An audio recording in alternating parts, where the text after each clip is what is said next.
Afternoon, everybody, and welcome back to another match preview as Forest will travel down to North London to take on Spurs. And we got our good mate Sim from We Are Tottenham TV. Their links in the title. Make sure, as always, as you guys always do, I'll give you credit for it. Go show them some love and make sure you are subscribed.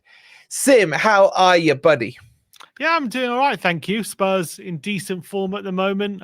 Let's forget about the Fulham game. But yeah, look, I'm pretty happy with how things are going with Spurs at the moment, and I'm excited for the weekend. Yeah, but are you really, really happy with how Spurs is going? Because I think back to Spurs at the start of the season, and I was seeing some deluded Spurs fans. I know you guys, fair play to you. You're being somewhat grounded, yeah? But you did start off like a house on fire, and Postecoglou looked like he'd reinvented football in some instances. You know, the style was beautiful to watch. And also off the pitch, I was very impressed with his presses and things like that. But it kind of has tailed off a bit. Did that worry you at all, that period where things started to go down? I don't think it worried me because I think going into the season, we all expected to have a lot of challenges, a lot of ups and downs this season. The only real surprise is how well we did actually start. The fact that we did win our first, I think we won our first 10 games of the season. I think that was the surprising part, not that we tailed off after that. You got to remember, after that Chelsea game, we had a series of injuries and suspensions that really derailed us. And after we won our first 10 games, we went on a 5-game losing streak. And in each of those 5 games, we took the lead and ended up succumbing to defeat in those 5 games. But since that little mini period, I think how our form has somewhat stabilized and we're now in a good position to push for Champions League. I think if you offered anyone before the season Champions League football, I think they would have bitten your hand off. I think that would have been seen as a very big achievement for Ange Postecoglou. Not that he says himself he sees it as an achievement. He says it's just a platform to build on, not something to aspire to. And I think that a lot of Spurs fans really like that sentiment from Ange Postecoglou that that Champions League football shouldn't be something that shouldn't be the end goal, but it should be something to build upon. That's what a lot of Spurs fans are hoping for next season. But you got to remember, last season we finished 8th. A lot of Spurs fans were pretty much ready to kill themselves and stop watching football. Harry Kane left the club in the summer. So there was a lot of change this summer, and Ange Postecoglou had a lot of problems to deal with. Now we recruited very well with Maddison and Van der Ven and Brennan Johnson from you guys, of course, who's really starting to show his potential at the moment. So I think going into the season, a lot of people were saying top 6 would be a good season, probably get back into Europe and trying to build from there. You got to remember as well, look how Pep and Klopp and Arteta started in their first years. Lots of problems, lots of trouble. They didn't hit the ground running straight away as well. And in fact, you look at Ange, where he is now compared to where they were in their first season, he's probably ahead of them right now. So for me, I'm delighted with where we are. Yes, there can be things to improve on. Yes, not everything's perfect, but 8 months into his tenure at Spurs, I think you'd be hard pressed to find it going too much better than this at the moment. Yeah, I think that's a fair assessment. I just still do, in the back of my mind, expect Spurs to go Spursy around this time of year. I don't know. It's just that I've always grown up watching it. So, but maybe Postecoglou is one who breaks that curse for you. In terms of this recent uptick in form, because it has improved slightly, would you put that more down to the return of Van der Ven or the return of Maddison? Who do you think's been more important, or should I say, who have you missed more out of those 2 players, in your opinion?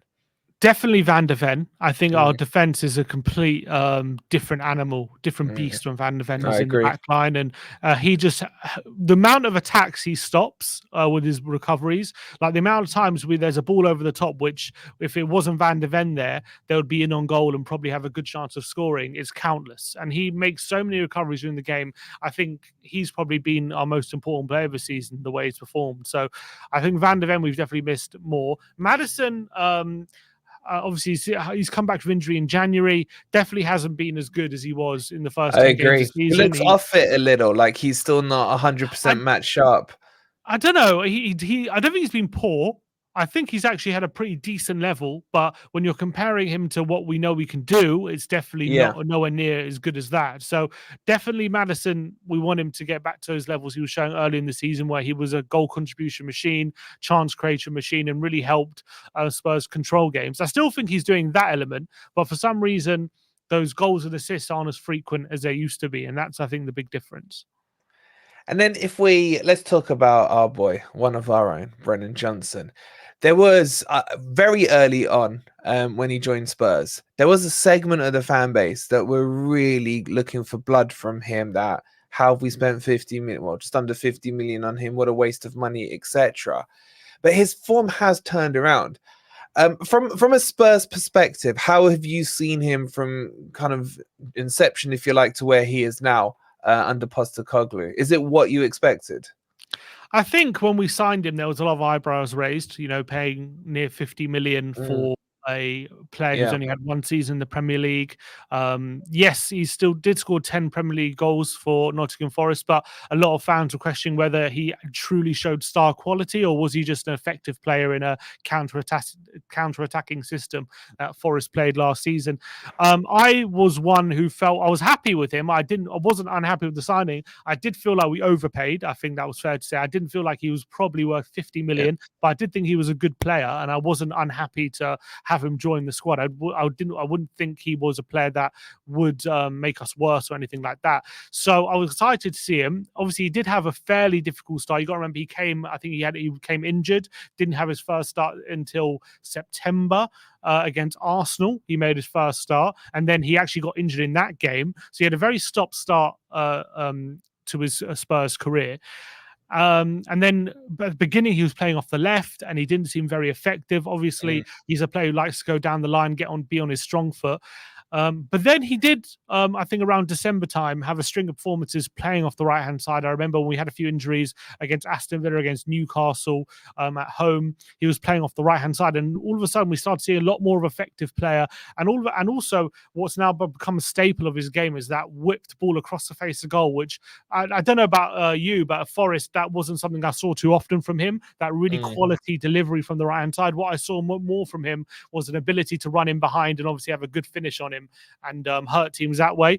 But his ability in wide areas to create chances is always something I questioned about Brennan Johnson. Is he got the quality to do that? And that's something that's been a real strength of his in his early start to his Spurs career. Yeah, he still hasn't got a high cross though, has he? A lot of his balls, like even historically at Forest, were quite low. Like your grass cutters where he's pacing them in. He's never even been. He can't really whip a ball with a bit of height towards the back post too much. What I would say at Spurs is I think that's the instruction. I think if you look at the left-hand side, Timo Werner's all his crosses are always low across the ground. If you look at any of our training videos, all the drills are always low crosses across the ground. And as well, you look at our strikers.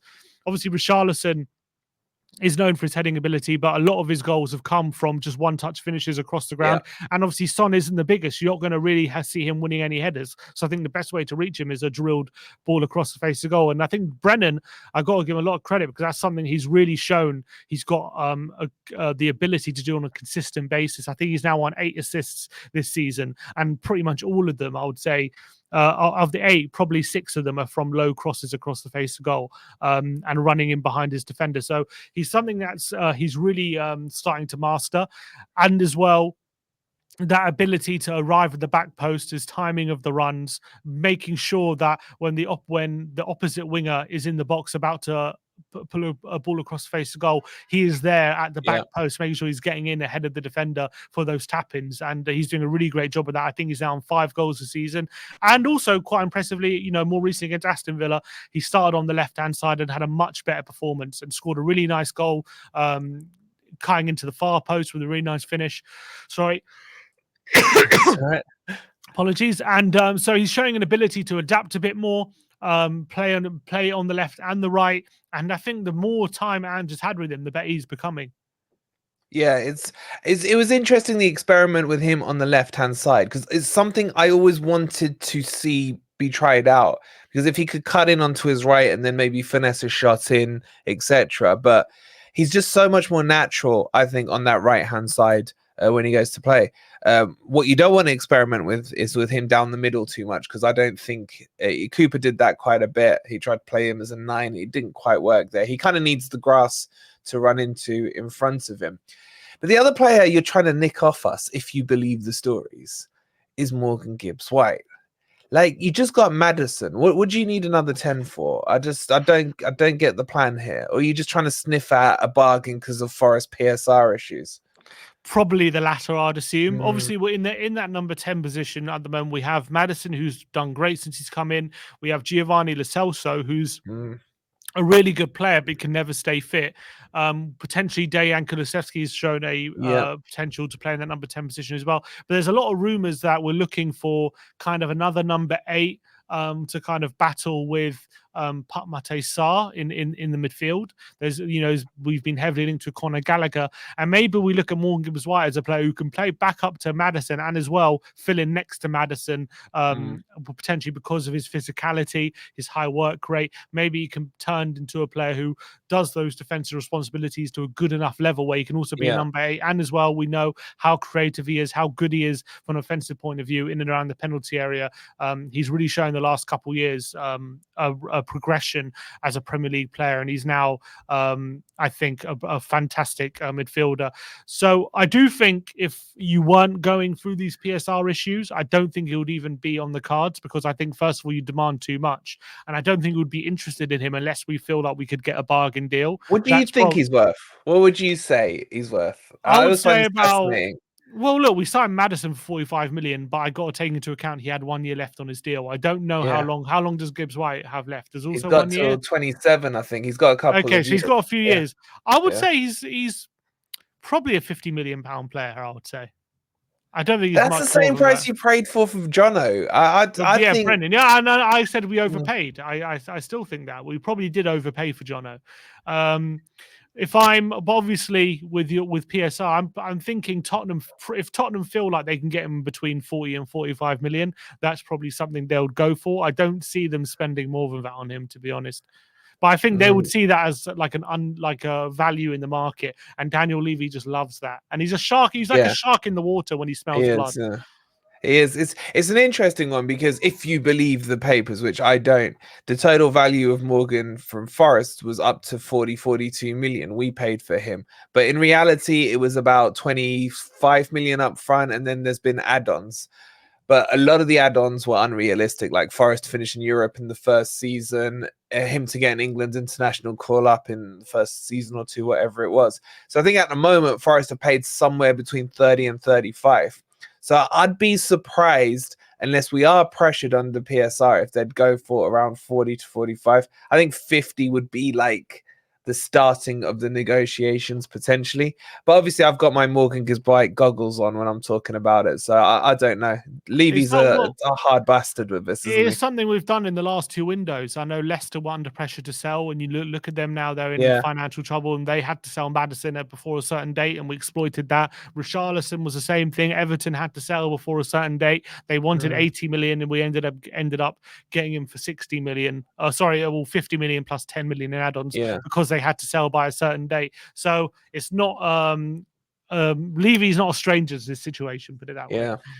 Yeah, and that's the whole Big Six debate. Well, we're not today. Let's jump back to the match. So from what you've seen of Forest, who's the ones which players stand out for you, Sim? Who's really kind of caught your eye this season for Forest? I think Elanga's really impressed me. I liked him in Man United, but I thought he was just a young player with potential. But I really feel like he's starting to fulfill that potential now at Nottingham Forest. He's getting regular goal contributions. He's a real threat. I think physically he's really starting to fill out as well. He's starting to be more than just a youngster with potential. He's now a real proper Premier League winger, and I've been very, very impressed with him. He's so devastating on the counter. He's really great at running in behind. He's a clever player as well. So I think Elanga's one player I've been really impressed with.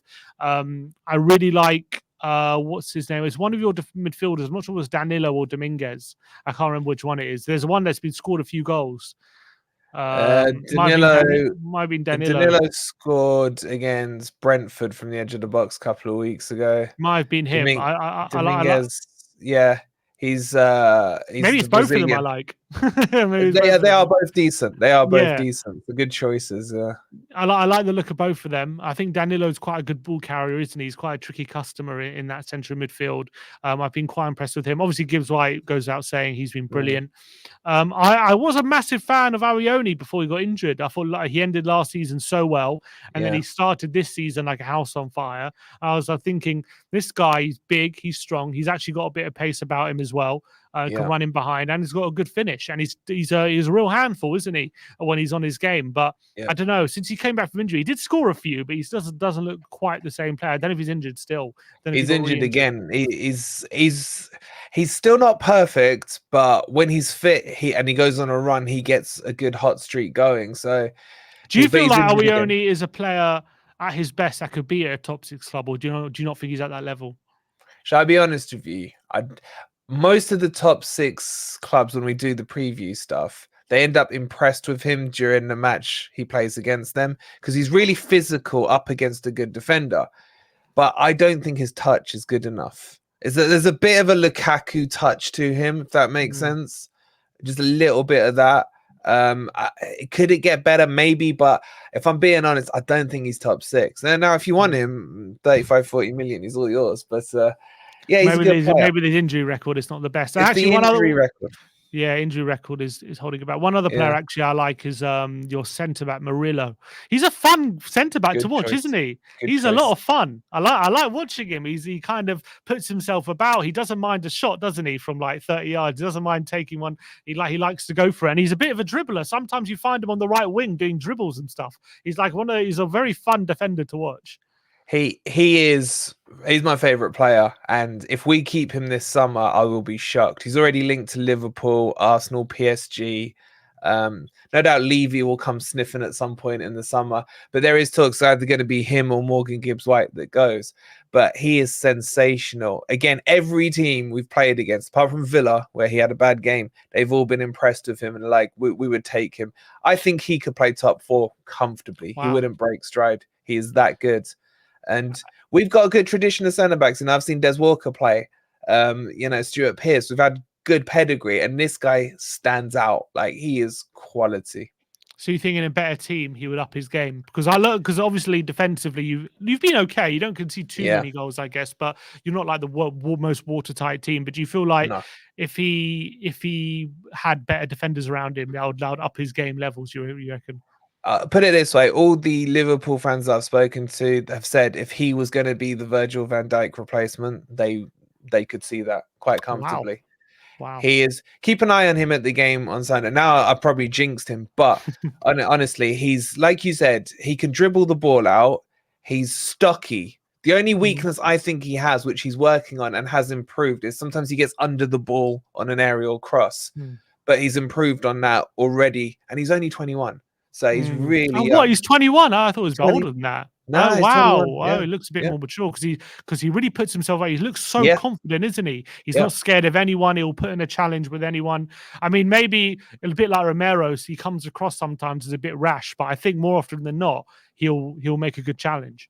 They just bounce off him. They bounce off him. And the thing is, what's even more amazing about him is he'd only played like 15 to 25 professional games in Brazil before this when we picked him up. So fantastic. I didn't realize that. That makes me even more impressed. If I'm looking at like places where I think Tottenham might get a lot of joy, is probably your fullbacks. I might be wrong on this. I look at Nico and if Ole Einar is going to play a left back, it'll be Einar, I see them as good players. I like them as I think they're like going forward. They're decent players. I do think they're a bit suspect defensively. I think Nico makes a lot of fouls. I think sometimes he can struggle to contain his winger. And I think we have a lot of our focus out wide. We like to stretch the play. We like to get our wingers into a lot of one-on-one situations with the fullback. And I think that's probably somewhere we could get joy. But I don't know if I might be wrong. Maybe your fullbacks are better than I think. I mean, 3-4 weeks ago, I would have agreed with you. I mean, Einar's been injured. He's come back and he's looked okay. Nico Williams has vastly improved. You were right. Defensively, he was quite suspect, could be bullied off the ball. But he has been working on that. And I'd probably say under Nuno, he's one of the most improved players. So, again, he's one of those ones that I thought we were writing off come January, as recently as January this year. but he suddenly kicked on a bit under Nuno. But it will be good to see him tested because he'll be up against Werner, I guess, in this match. Pacey Werner, a bit of strength against Nico. So that could be a decent matchup. I think what we'll see, Sim, is a lot of good matchups on the pitch. I don't think it's that straightforward for Spurs. I know there's plenty of teams between us in the league, but how are you seeing this one play out, buddy? Yeah, I think at home we've won 7 of our last 8. We're in very good form at home, and I think home advantage makes a big difference. Teams have come like Forest before and try and sat back and trying to contain us, and maybe some have got some joy, but more often than not, they do succumb to the pressure at some point. And we have, I think, in the last 3 games or 4 games, Palace at home, we scored 3 goals in the last 10 minutes to win 3-1. Brighton at home, we won 2-1 in the last minute. Luton at home, we won 2-1 with 5 minutes to go. So teams have had some joy trying to contain us, but it seems as though they can only contain us for so long until they cave in at some point. And I actually think I could envisage a similar game. I could envisage us putting you under a lot of pressure.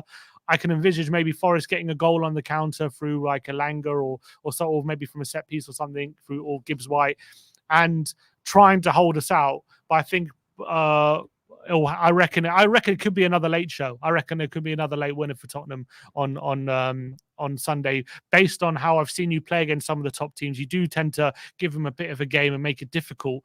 But by and large, I remember for the Liverpool game, you ended up succumbing to their pressure right at the end. I think at Tottenham, I think you'll give it a good go. Obviously, you're battling for your lives. You're scrapping for every point. So I don't imagine an easy game whatsoever. But I do think I could see another late winner in this game. I do think Spurs will just about get over the line.